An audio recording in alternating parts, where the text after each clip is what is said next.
Okay, here's the part that everybody really, that I get so many questions about, how to do eyes, how to do eyes.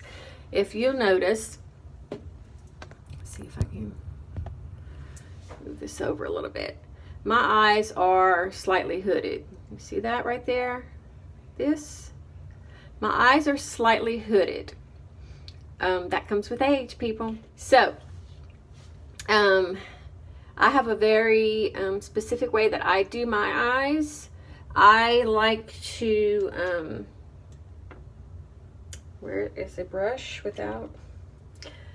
I like to put something darker here and then come into the crease with it. And then I'll blend that out so that it's like more ombre, like it blends to a light. And then I blend this up because I have such a high arch.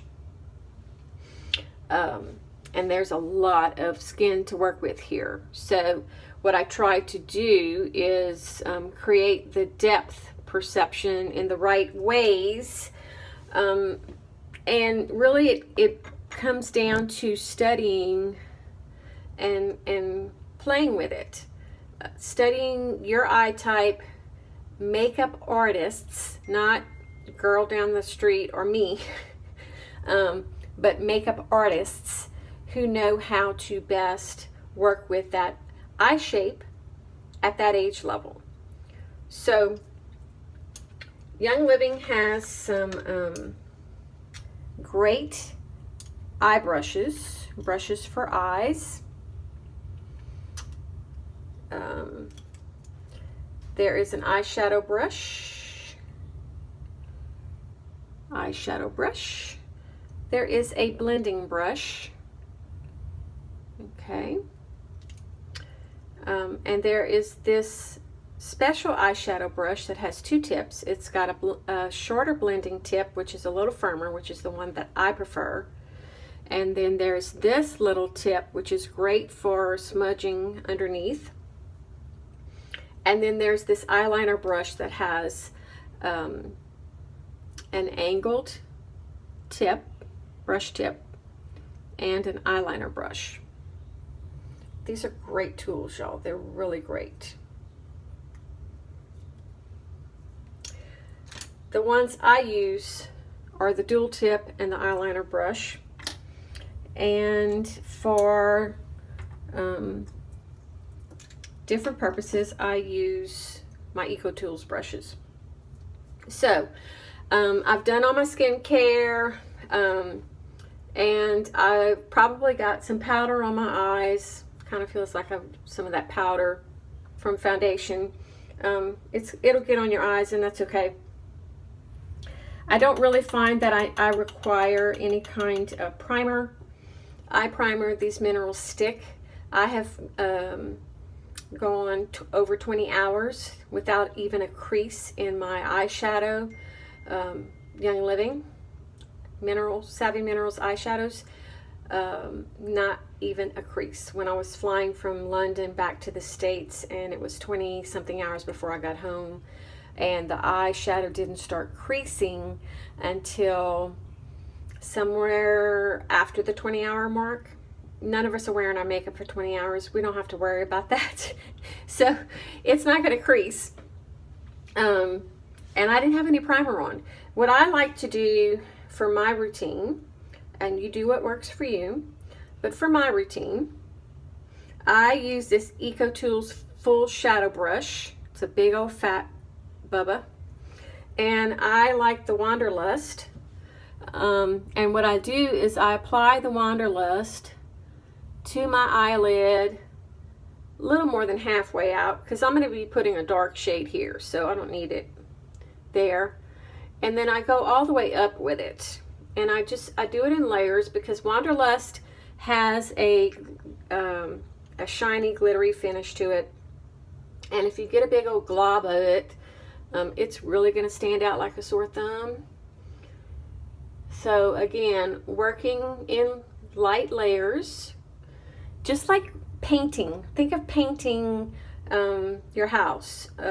you're not going to put one thick heavy coat on the wall. You're going to put two thinner coats of paint on the wall. It dries better, it cures better, it lasts longer, and it looks better.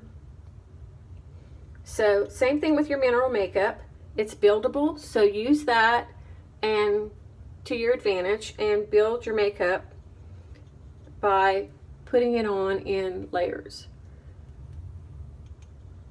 So again, I'm doing the same technique with my brush. I grab a little bit of product and then tap, tap, tap.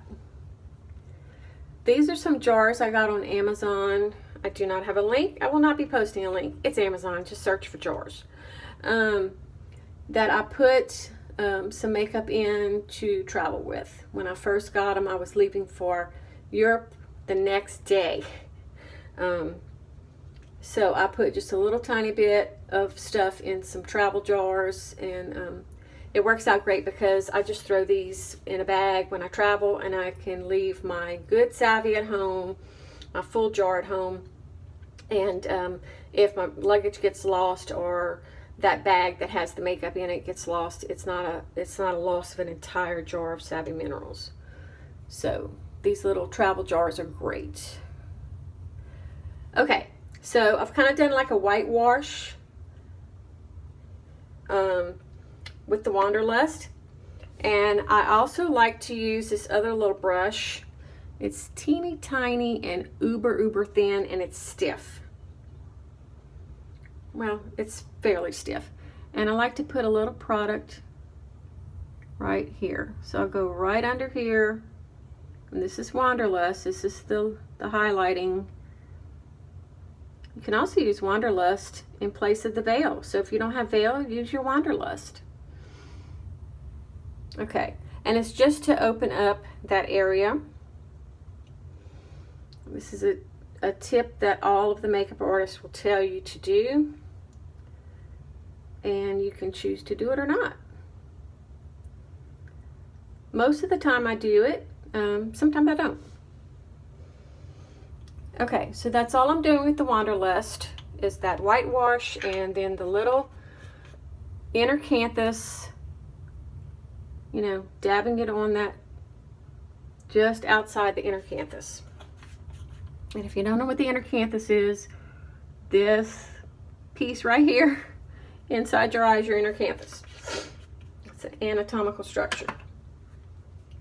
Okay, now for the eyeshadow itself, the color, I am going to be using Cheers, and I am going to tap out a bit into my lid. Oop. And this is the actual Savvy lid. I don't have, the Cheers came in after I traveled, so I didn't put it in a travel container. And I'm going to use the cap of my Savvy misting spray to put a couple of sprays of misting spray in there. You can use an old contact lens case if you choose. And I have this Cool Brush by EcoTools, which has a very stiff, short, fat, not too fat but wide brush, see, that I use for foiling. And then it has this blending tip, which I'm not a fan of, but I love this. If they just made this in a brush, I'd be all over that. But it only comes in this dual tip. And so what I do is very carefully, I just get a little bit of misting spray on the bristles, and just the tip of the bristles. You don't want to dunk it in and get it very wet all the way into the binding, because that's not good for your brush. But I'll get it just a little bit wet, and it still has some old, I gotta clean it, y'all. Still got some Freedom on there, and that would look really weird on my eyes to have that Freedom mixed with the Cheers. That's not the look I'm going for. Okay, so I just used that Savvy misting spray to clean it off onto a Kleenex. Okay, so we're mostly clean. Okay, so now you can see that I'm just getting liquid. So I don't want it uber wet, so it's got a little bit too much misting spray on it. So I've wiped off most of the misting spray, and I'm just really damp right now. This is the exact amount of wetness that I desire to foil on the cheers. And so I'm just using the tip. You can see where I'm grabbing the cheers on the tip of the brush. Okay, just grabbing it on the tip of the brush, and then I'm going to apply it in the corner, and then up in the crease, just under the bone, like right, just like we did on the cheeks, with just on the edge of the bottom of the bone. I'm doing that on this orbital bone here. Okay, so when I lift, it looks like, oh wow, but when I close that hood, you really can't see it, and that's actually what I choose for this day look. Okay, so the foiling looks really dark. You can see that line from where it's dark and where it's not, okay, where it's light. So if you just very lightly touch with the brush on its side, and you can do this if you've got the brush set and that's all you've got. You can do it with this Young Living brush. You can get the same job done.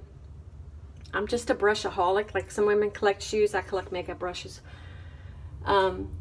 Okay, so I'm just choosing to lighten it, put it on lightly. I want it darker in the corner and lighter to the middle of the eye. Okay, so it's kind of that, what do they call that with the hair? Ombre look.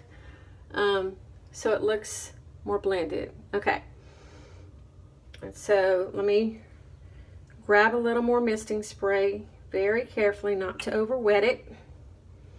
Always check on the back of your hand. Grab some more minerals and do the other eye.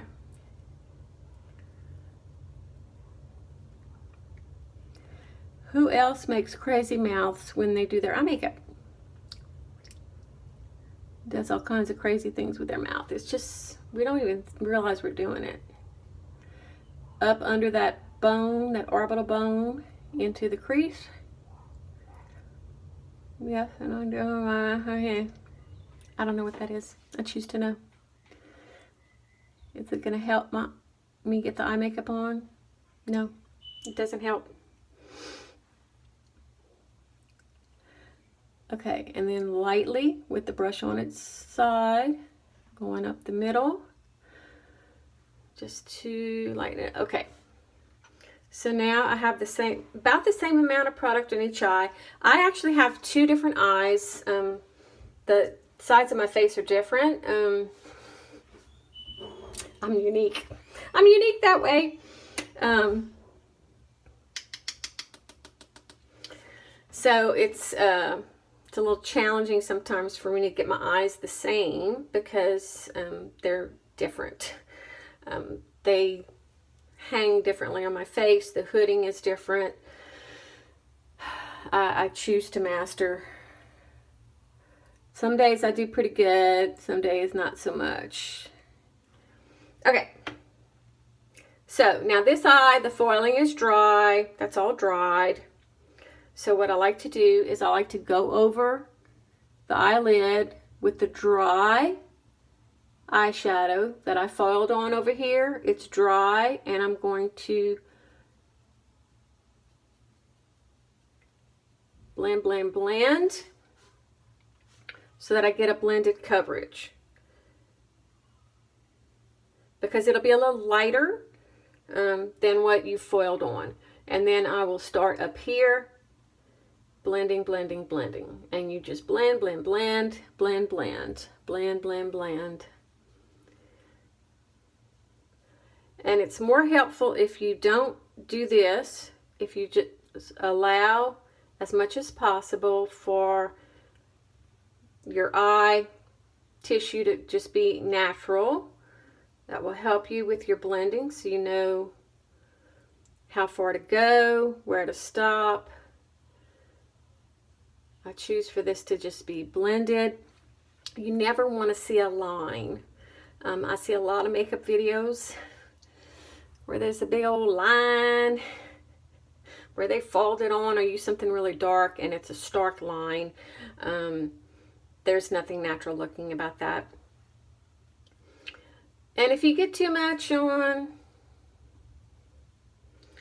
use your fingers. You can use Q-tips, always have those available. And blend to your heart's content till you are happy with the result. Looks good to me.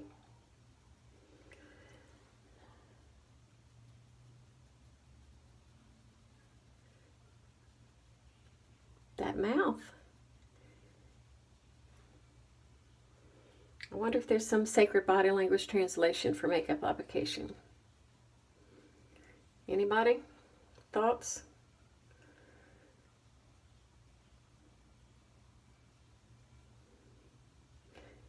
Now, I've gone through all these steps, and if you added up the total of all the videos, it would seem like it was a lot of time.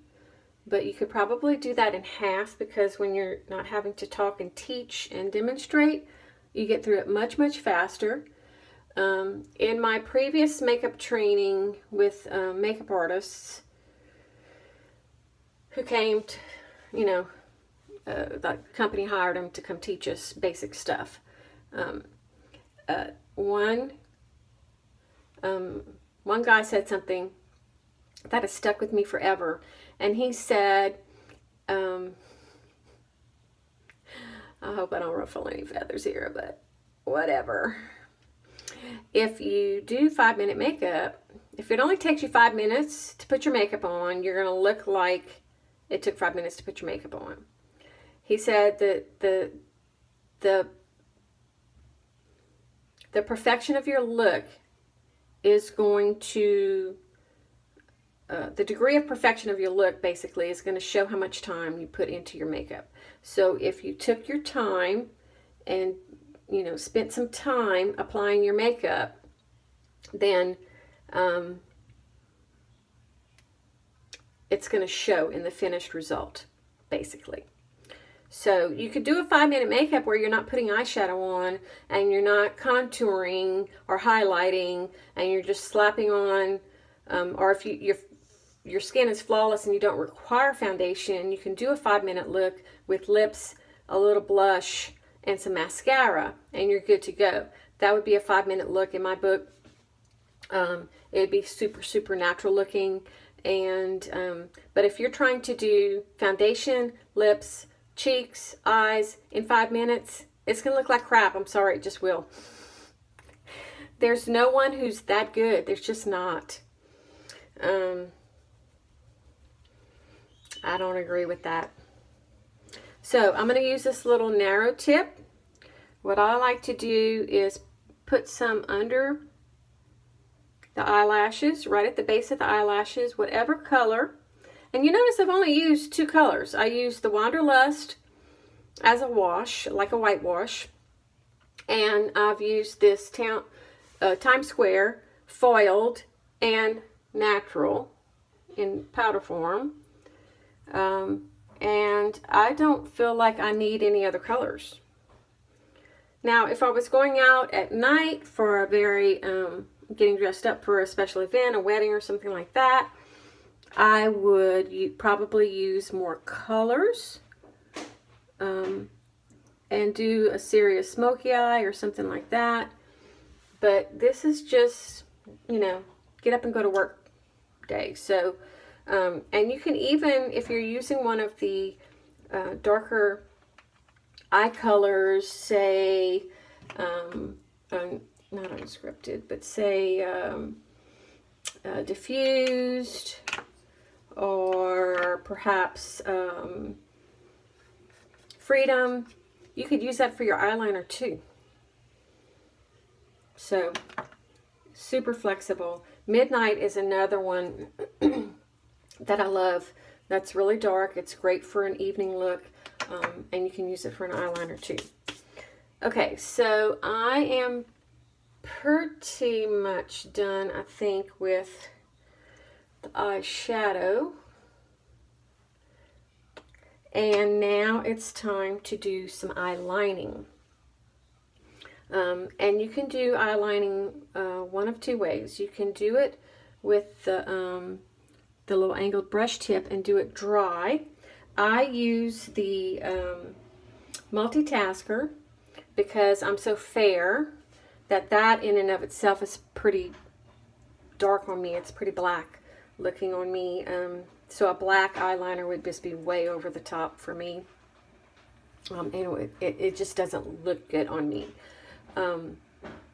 So you can either apply it dry with the angled brush end, or you can apply it wet as like a traditional wet eyeliner with the eyeliner tip, which is what I do. I'm still learning how to do a good flicky. That takes lots and lots of practice. And I've just in recent months started practicing that. And because I have the hood that goes down here, okay, it makes it a little trickier to work with. Where is that concealer brush? Makes it a little trickier to work with. And so some days it goes really well. Some days it doesn't.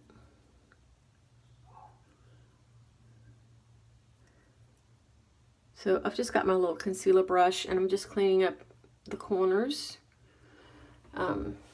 where some of that eyeshadow kind of got a little bit too low. How low do you go? Okay, so misting spray. Check it on my hand, get rid of the excess, and I have some multitasker dark in the lid. Or I thought I did.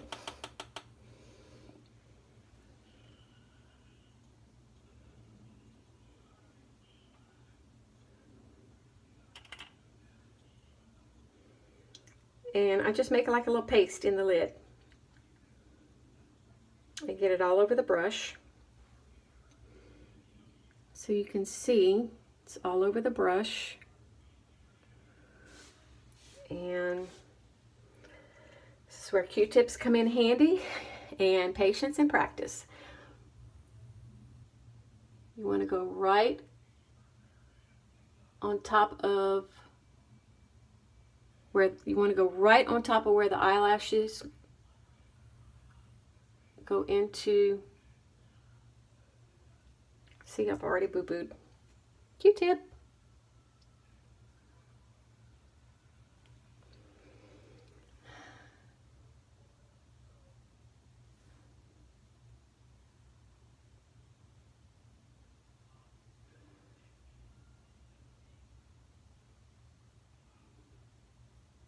Okay, and be careful, you got to let this dry before if you have hooded eyes, you got to let it dry.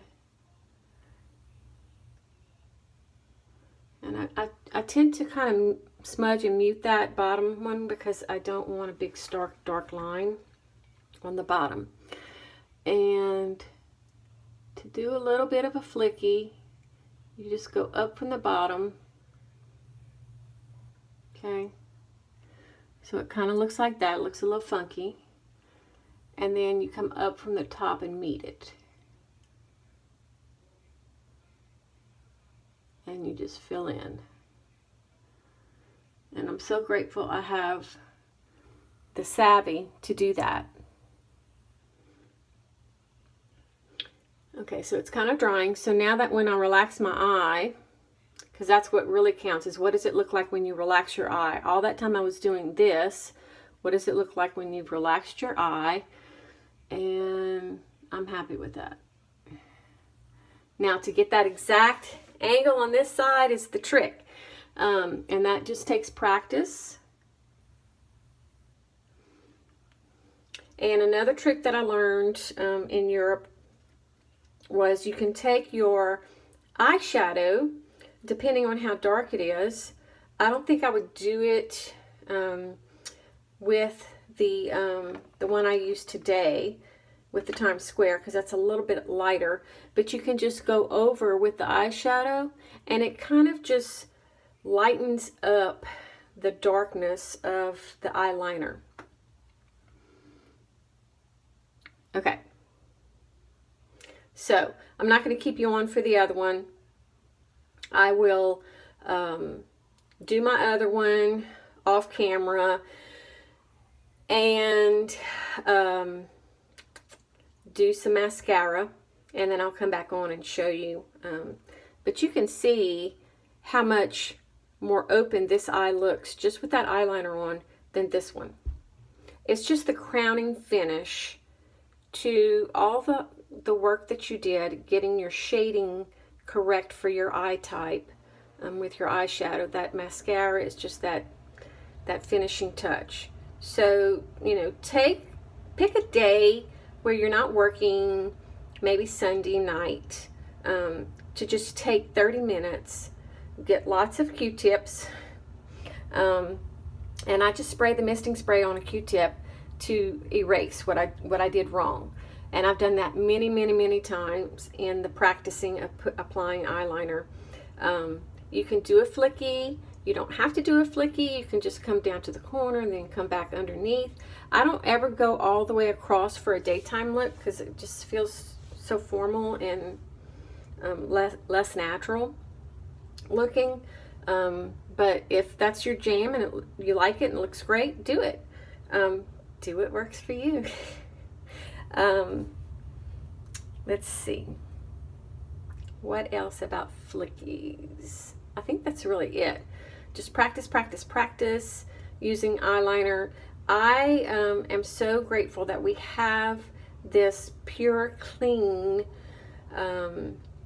mineral powder to use as an eyeliner, whether it's one of the eyeshadows, one of the darker eyeshadows, or the multitasker, or the eyeliner, Jet Setter eyeliner.